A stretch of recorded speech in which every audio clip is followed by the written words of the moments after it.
Week 1 of Nerub-ar Palace is in the books for Heroic. Mythic releases tomorrow. However, what I wanted to do today is take a look at the top DPS from week 1. A lot of class changes are coming in, so some of these classes will be getting nerfed and many classes are getting buffed. But let's take a look to see early on what classes are breaking the DPS meter and which classes are going to be looking to be very strong in the Nerub-ar Palace raid overall going forward, and kind of take a guess at what we expect to see in the mythic content coming up in the Race to World First this week.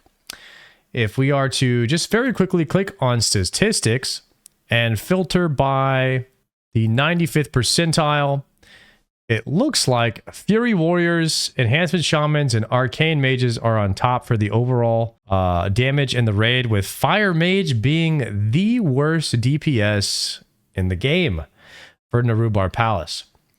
Now, once again, I believe that Fury Warriors and Arcane Mages will be seeing a nerf tomorrow, and just about every other class in the game is receiving buffs. Small to slight changes. So Fury Warriors should be coming down. This is primarily their Blade Storm and Odin's Fury that's carrying the majority of their damage in a lot of these AoE fights. So they're getting a 10 to 15% nerf and an additional 3% nerf on all of their abilities starting tomorrow for the Race to World First. I still suspect that we'll see a couple of Fury Warriors on the very last boss for Queen Prog, because she has the webs that need to be taken care of very quickly. Otherwise you wipe, and the silken webs hit really hard. So let's go ahead and filter by max percentile to see who's performing at the top of their game. Arcane Mages and Enhancement Shamans looking like they're able to output the most amount of DPS when they are giving like PI and all the favors in the raid given to them. So maybe Enhancement Shaman could be the sleeper here. Ret Paladins have been performing exceptionally well in my raids, but just taking a look at the chart here in the 100 category, damn, Enhancement Shamans are leaping over everyone. Okay, let's take the bosses one at a time, and we will filter by the first boss to see what we see a lot of here. Looks like in the top 20, I'm seeing more of the same: Arcane Mages, Enhancement Shamans, and Fury Warriors. That's pretty much all I see, and then slightly below that, we do start to see a few Frost DKs, one Beastmaster Hunter, and a Windwalker Monk.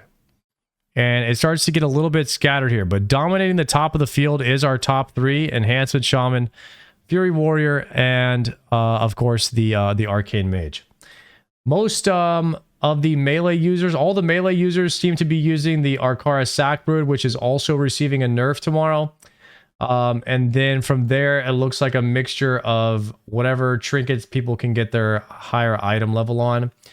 Mages seem to be gravitating towards the Spy Master's web. Most of the mages looking like they're rocking Arkara Sackbrood and the Spy Master's web. So I have a feeling those two trinkets are going to be highly sought after. Now we're going to have to see the changes to Arkara Sackbrood starting tomorrow, because that particular trinket is receiving quite a bit of a nerf. I imagine on Wowhead they will have the new trinkets simmed, and you'll have a new BIS list to go for possibly starting tomorrow. Olgrax is a fight with very few amount of ads. They do pop up and then they die pretty quickly, but it's primarily a single target fight beyond the ads that spawn and get pretty much mowed down instantly. The Bloodbound Horror is a bit of an ad fight with high prio onto the boss. And there are 3 ads that spawn, and there's little ads that come out of one of the ads. So there's a lot of cleave on these fights, and this is where you start to see the Enhancement Shamans, Arcane Mages, and Fury Warriors really just shining. I mean, they're really good single target builds, as well as having a ton of like instant damage that they can put on to AoE the ads at any point in time. And as you see here, again, we have just a few BM Hunters, a Red Paladin, and a Frost DK kind of just lingering. We have one Sub Rogue somehow in there. It does look, maybe Sub Rogues are a sleeper pick as well. Outlaw is getting slightly nerfed. Their AoE damage is getting slightly nerfed, but wow, sub-rogues are kind of trickling in there. And an Evoker and even an Affliction Warlock on this boss. Let's drop it down to Sikrin. Okay, top DPS on Sikrin. We have BM Hunter and Arcane Mage. This is where the warriors start to fall off on the full single target fight. I don't believe Sikrin has... This is like the pure... just patchwork type of fight. No ads, anything like that on here. BM Hunters and Arcane Mages and Enhancement Shamans are still holding their own. They're able to keep up in the pure single target.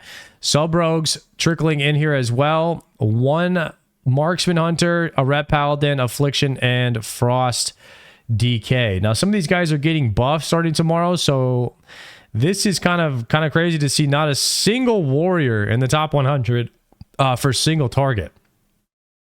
1.4 million almost our top damage in the world from week 1 on a 3-minute fight. BM Hunters looking to be very competitive in single target. BM Hunters rocking the Shadow Binding Ritual Knife as well as the Skardan's Grace. Amazing. Let's drop it down to Rashanon. This is a heavy ad fight. And here come the warriors. Oh my goodness, a heavy ad fight. The warriors, there's just no chance. This is crazy to see one class dominating like this on AoE.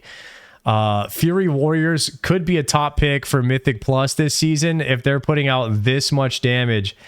And the majority of them are using the Arkara Sakbra, like I said, that's getting nerfed, and then the Skarmorak Shard in the as their second trinket, so they can just basically empower more of their Blade Storms and Odin's Furies to get the highest amount of stats whenever they're popping everything at the same time and just completely nuking down large packs of adds.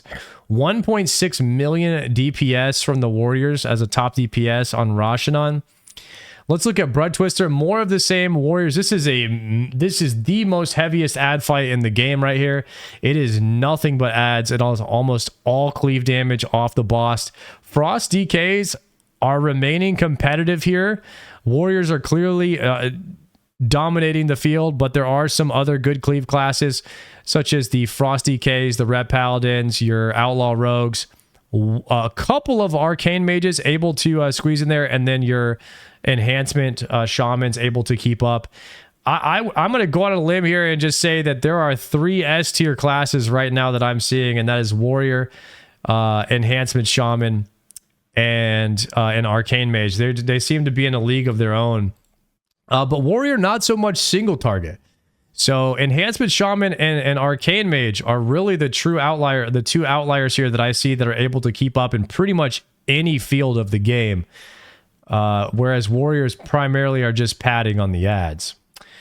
Let's take a look at Nexus Princess. Nexus Princess is full single target, and you're not going to see too many warriors on this page. One warrior able to squeeze his way into the top 100. I imagine it's going to be... Sub-rogues are surprisingly... There are several there are several sub-rogues that are actually performing really well. It's just not very, very common. There must just be a couple of sub-rogues that have really high item level, like 611. That's probably why you're seeing a guy here doing so much damage. It looks like sub-rogues are using Harvester's Edict and then the Treacherous Transmitter. He must have some really good weapons if he's able to pump 1.3 million DPS single target. But that might be a preview of what we see next week. Sub-rogue, Enhancement Shaman, and Arcane Mage, in addition to Beastmaster Hunters able to keep up in single target. I guess we'll just have to see how that plays out. Let's go ahead and drop it to the Silken Court. Now, this is an interesting fight because it's 2 target, and 2 target tends to be like an outlaw rogue type of thing. Now, what I'm looking at here is all Enhancement Shaman. Enhancement Shaman and Arcane Mage shining in 2 target, unlimited target, and single target. They're just dominating the board in pretty much every single fight. I have to imagine that Enhancement Shaman will see some kind of nerf as well in tomorrow's patch. Frost DKs continuously able to pump and keep up in pretty much any aspect of the game as well. I think Frost DK might be one of those S tier, if not top A tier right now. And we can look at what the rankings are for Warcraft logs from the heroic week. Arakara Sackbrood and Void Reaper's Contract, Skarden's Grace. I mean, the Shadow Binding Ritual Knife. It really doesn't look like it matters what second trinket you're wearing as an Enhancement Shaman, as long as you have Arakara Sackbrood. You're looking to be able to pump in the raids. And for Queen Ansurek, it is going to be a Fury Warrior show, because there are 2 points in the fight where it's all... There's actually 3 points in each phase.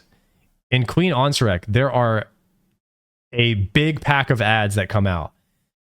Phase 1, you have the web sacks. Phase 2, you have the transition phase where you're on the webs and a large pack of ads, like 10 of them come out.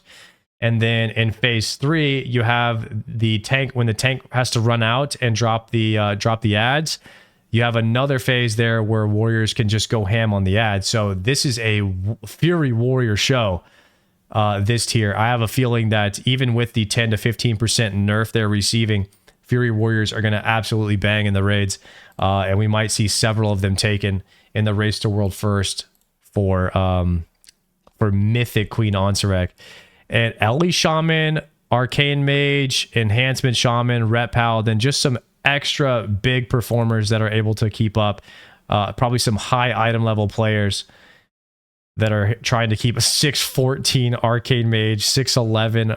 Yeah, they're able, I mean, 606 Fury Warrior right here doing 1.4 million DPS, if that doesn't show you anything.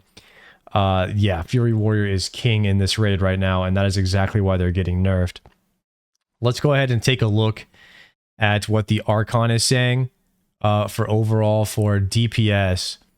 Popularity, there it is right here. Throughput, you have your big three right here, guys. You have your Outlaw and your Ret making it in there. I think that there should be an exception for Frost DK. I did see a lot of Frost DKs that kind of made their way in there through throughput, but this might be for, this could be for, no, this is for overall. So I do think that Frost DKs are probably S tier as well when played at their highest potential. I think with gear, they'll probably be up here as well.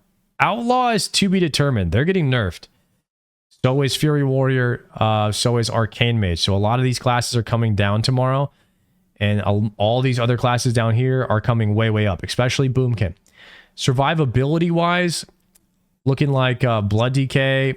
Sorry, looking like DKs are very good at surviving. I don't know what this tier is. I don't really go through here. Popularity, the big three right here. Rep Paladins just overall performing very, very well in the raid as well, even though it doesn't show it in the top 100 on some of the Warcraft logs.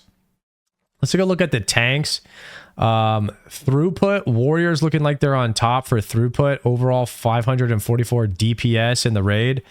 Looking to be the best all-around tank. Popularity and survivability looking like Blood DK. And I don't know how they rate this survivability, but in my opinion, Warrior right now is probably the best all-around tank. Now I'm a little biased because I do play Warrior, but I want to show you how much damage that some of the Warrior... Let's take a look real quick. Let's take a look at how much damage some of the tanks are doing in the raid.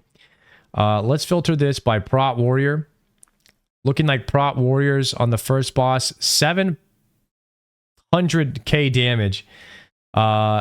Most of these fights, 600k, 500k, 700k, 700, 500, 900k, and 800k on the final boss. If we just do Queen Ansurek damage, 841k is what the top warrior is doing. Looks like he's using the Waning Candle and the Foul Behemoth. He's probably just going for item level here. 2 613 trinkets. And holy crap, is he pumping in the raid. Let's take a look at some other classes to see how that compares. I have a feeling Demon Hunter might be a close second. Let's go ahead and drop the... Let's go ahead and change this to Demon Hunter Vengeance. Demon Hunter doing 600, 600, 500, 700, 900, almost 1 million on Brood Twister. So Demon Hunters can probably end up being the top DPS overall for AoE. I don't think I saw a warrior getting close to 1 million there. And then 600 on overall DPS, whereas we saw very close to 800k or over 800k. This is Yoda Demon Hunter, one of the top Mythic Plus Demon Hunters, Mythic Plus tanks in the world. Looks like he's in vodka, and he's doing 600 damage in comparison to the warrior's 800. If we go back here and look, yeah, top DPS warriors doing 841, but what are they doing on Brood Twister? Almost 200k DPS less on Brood Twister. So Havoc Demon Hunters might be the AoE kings. We might see them being heavily used in Mythic Plus if they're able to put out that much damage week 1. I think we can use those two fights as kind of the baseline for how much damage that overall damage you can do and how much damage they can do to the ads. With Demon Hunters being king right now on the Brood Twister fight. How is DK Tank? DK Tank outperforming warriors on the Brood Twister fight and underperforming on the Queen Ansurek fight in a, I would call this like a neutral damage, like heavy single target with sometimes AoE and then burst AoE on a lot of the ads. But as you know, Queen Ansurek is the premier fight of the raid for Race to World First and such. So this is a good judge of what characters will be used in the Race to World First. So I would give them A tier for Brood Twister and then maybe like C tier for Queen Ansurek. Let's take a look at our monk tanks to see how Brewmasters are performing. Brewmasters in the 5, 6, 700, 800 DPS overall damage on Brood Twister with a 657 on Queen Ansurek. So that kind of puts them in B tier in comparison to the warriors who are doing over 800k. Let's look at our last tank here. We have Druid. Well, we do have Paladin tank as well. I know Paladin tank has been underperforming traditionally. Druid tanks underperforming on Brood Twister in damage and underperforming. This is the lowest damage I've seen on Queen Ansurek. So Druid tanks looking to be, they are tanky. They have good survivability. Their 2 target is pretty damn good, but their Ansurek damage is very, very low. I don't anticipate seeing a tank Druid in the Race to World First with these kind of numbers. And then the Protection Paladin, just by far the lowest DPS on every single fight, even though Yoda is doing actually some insane DPS on the Prop Paladin at 737. I think that he might even be higher than his Demon Hunter on this fight. Yoda just consistently showing that he's one of the top tanks in the world. Holy crap, like that's a lot of DPS. All right, lastly, let's go over the healers so we can see what kind of throughput that a lot of the healers are doing. Let's take a look at Druid first. Druid HPS. Let's just look at the Queen Ansurek fight. Druids are doing in the 1.1 million HPS on the Queen Ansurek fight. That's pretty dang good. I haven't played with too many good resto druids yet. They've been very underappreciated so far. I think Paladins might be the kings right now. 1.1 million on the Queen Ansurek for throughput for druids. Let's take a look at Paladins. They're doing 1.5 million. I think Paladin is the S tier healer right now, but their healing is getting nerfed tomorrow. So 1.5 in comparison to 1.4. Now let's take a look at Evokers. Evokers are doing 1.7 million HPS on Queen Ansurek. That is absolutely nutty. That puts Evoker very far in the S tier and even ahead of H-Pals, which are getting the nerf tomorrow. So I'm wondering if maybe Preservation needed the nerf. That is crazy. Let's take a look at Mistweavers. Mistweavers are in the 1.4 HPS, so slightly above Restos. Not as good as Paladins, but definitely nowhere near the throughput of a Preservation Evoker. That healing is absolutely nuts. And then, of course, we have to take a look at Holy and Discipline. Discipline in the 1.3 HPS, 1.2. They are kind of down there with the Resto Druids in performance-wise of throughput on Queen Ansurek. Let's take a look at a Holy. Holy are in the 1.4, 1.3. So I put both priests kind of in the B tier, resto druids in the C tier, with the mist weavers, and then your S plus tier healer is going to be the evoker right now in throughput, followed by the H pals. Did we miss any healers? The shaman, resto shamans. Resto shamans have been performing pretty well actually. Their HPS in the 1.3, in the 1.3, 1.2 range. So probably put them in the A to B tier as well, with H pals and then evokers kind of just playing in a league of their own right now for healing. If we drop down the overall healing in the raid, if we check the statistics of healing in the 95th percentile, we do see H pals performing exceptionally well. But if we filter this by max, it looks like the preservation evokers are able to really leap them when played to the optimal performance. Some preservation evokers just, they're able, almost 2 million HPS, some of the preservation evokers on Queen Ansurek, which is just absolutely insane in comparison to resto druid. But that being said, resto druids are getting the buff tomorrow, so let's do this. Let's compare these charts from this week, at the end of this week, to the mythic charts at the end of next week. Let's see how the buffs land. A lot of classes getting buffed tomorrow, so don't go re-rolling just yet. Let's see if Blizzard gets it a little bit more balanced with the changes tomorrow. They seem to really be on top of it. If you want to see how the DPS charts are playing out, I'll be doing reviews of the Warcraft logs every single week. If you're interested in that, hit subscribe, and I will see you next week for week 2 of top DPS of the Nerub-ar Palace. I'm Sordako. I'll see you next time.